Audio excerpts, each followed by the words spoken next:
તમારે પાણી ના માનવું અને તમારે ગણપતિ ભગવાનને ન વળાવવું. ઓમ ગંગણપતયે નમઃ. ઓમ સ્નાને રૂપેણે નમઃ. ઓમ ગણનાધિપતયે નમઃ. ઓમ સ્નાન વિધિયે નમઃ. હવે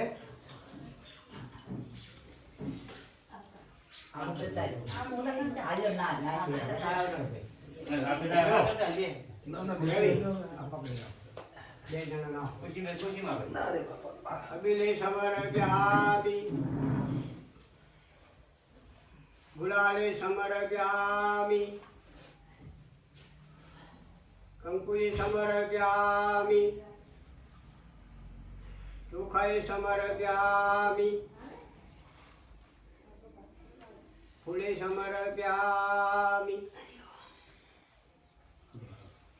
બોલો ગણપતિ મહારાજની જય.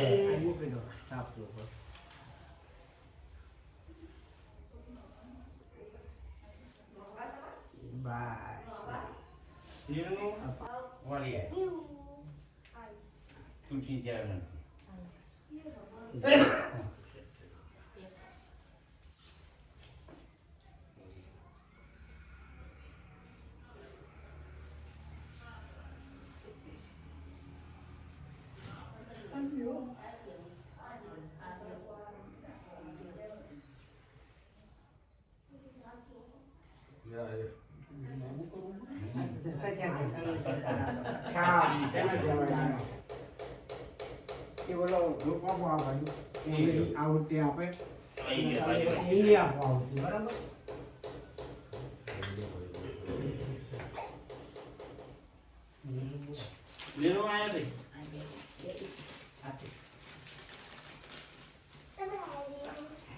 શરણમાં સૌનિકે વગેરે ઋષિઓ કથા કહેવા કુશળ એવા સૂતને પૂછતા હતા, હે સૂત, કયા વ્રત કરી અથવા તપ કરી વાસિત ફળ મળે છે તે બધું સાંભળવાની અમે ઈચ્છા કરીએ છીએ, માટે કહો. સૂત બોલ્યા, નારદ મુનિએ પૂર્વકાળ વિશે ભગવાન કલાપતિએ એવો જ પ્રશ્ન કર્યો હતો કે ભગવાનને નારદ મુનિને જે કહ્યું હતું તે હું કહું છું, તે તમે બધા સાવધાન થઈને સાંભળો. એક વખત યોગી એવા નારદ લોકો ઉપર અનુગ્રહ કરવાની ઈચ્છાએ અનેક પ્રકારના લોકોમાં ફરતા ફરતા મનુષ્ય લોકમાં આવ્યા. પછી બધા લોકોને અનેક જાતના દુઃખો યુક્ત અને જાતની યોનિમાં ઉત્પન્ન થઈ પોતાના કર્મથી કલેશ પામતા જોઈને કયા ઉપાયથી એમના દુઃખોનું નક્કી નાશ થશે એવો મનમાં વિચાર કરી નારદ મુનિ વિષ્ણુ લોકને વિશે ગયા. વિષ્ણુ લોકને વિશે ભગવાન નારાયણ વસે છે. નારદે તેમનું દર્શન કર્યું. તે ભગવાન શુક્લવર્ણ ચત્રભૂત શંખ ચક્ર ગદા પદ્મ અને વનમાળા અહંકાર વડે અલંકૃત હતા એવા ભગવાનને જોઈ નારદ મુનિએ સ્તુતિ કરવા લાગ્યા. નારદ બોલ્યા, હે ભગવાન, તમારું રૂપ, વાણી, મન કોઈનાથી જાણી શકાય નહીં એવું છે. અમારી શક્તિ અનંત છે. તમને આદિ મધ્ય અને અંત નથી. તમે નિર્ગુણ છતાં ભક્તોનું દુઃખ મટાડવા માટે સગુણ થયા છો. સર્વે લોકોનો આદિભૂત અને ભક્તોની પીડા નાશ પામનાર એવા તમે છો.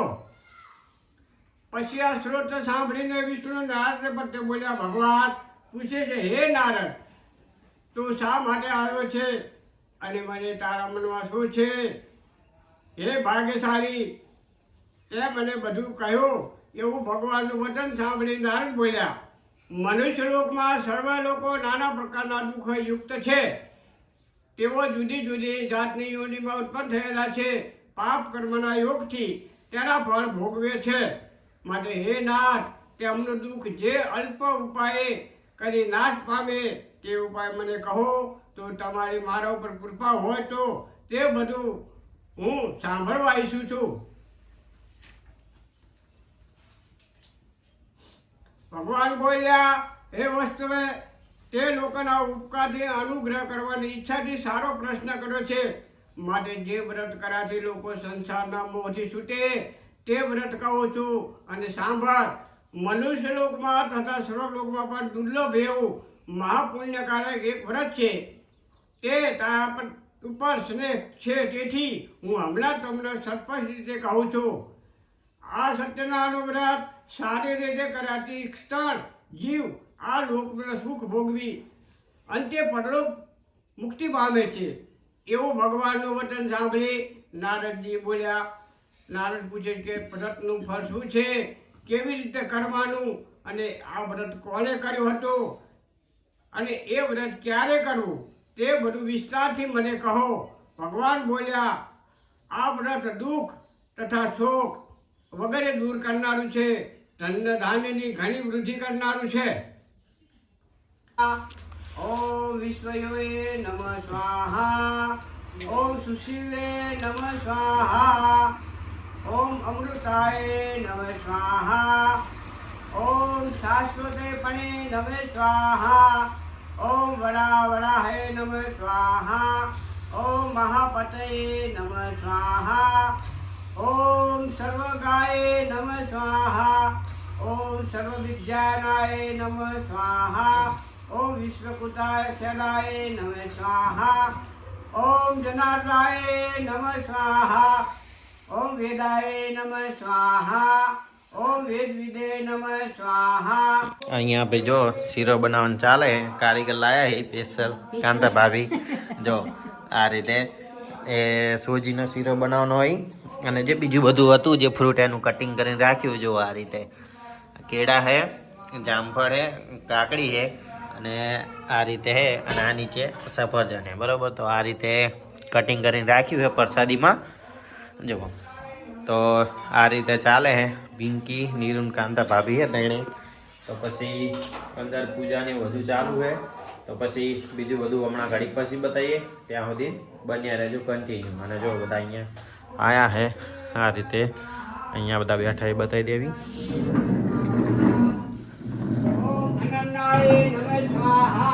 આ રીતે ભાઈ બધા બેઠા છે.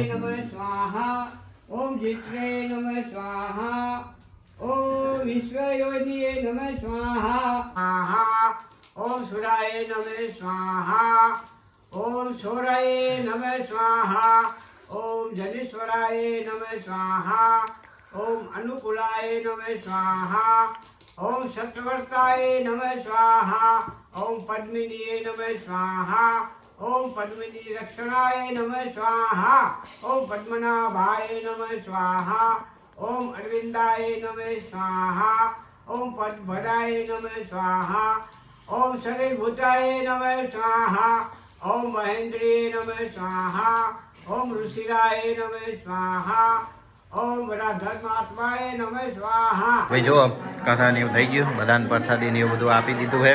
અને અહીંયા જુઓ પ્રસાદી ને એવું બધું કાઢી રાખ્યું છે. અહીંયા જુઓ આ રીતે ડીશ બનાવી બધાને આપી છે અહીંયા આ રીતે. અને અંદર જુઓ આ રીતે અહીંયા બધા બેઠા છે, અને અંદર પણ આ રીતે કમ્પ્લીટ થઈ ગયું છે. જુઓ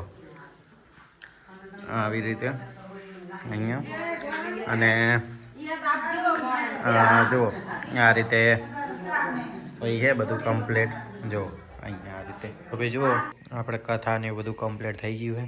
અને બધું જો અહીંયા કમ્પ્લીટ આ રીતે પ્રસાદી ને એવું બધાને આપી દીધું છે. અને આપણે પણ આ બધું કમ્પ્લીટ થઈ ગયું છે. તો અહીંયા બધું આ રીતે છે. અને ભાઈ વિડીયો તો બનાવ્યો હતો, પણ એવો થોડોક અમુક ભાગ જ બતાવ્યો છે, કેમ કે ભાઈ પૂજાને બધી વિધિ બતાવીએ તો એમાં બધા વધારે બોર થઈ જાય. બરાબર, એટલે એના માટે થઈ.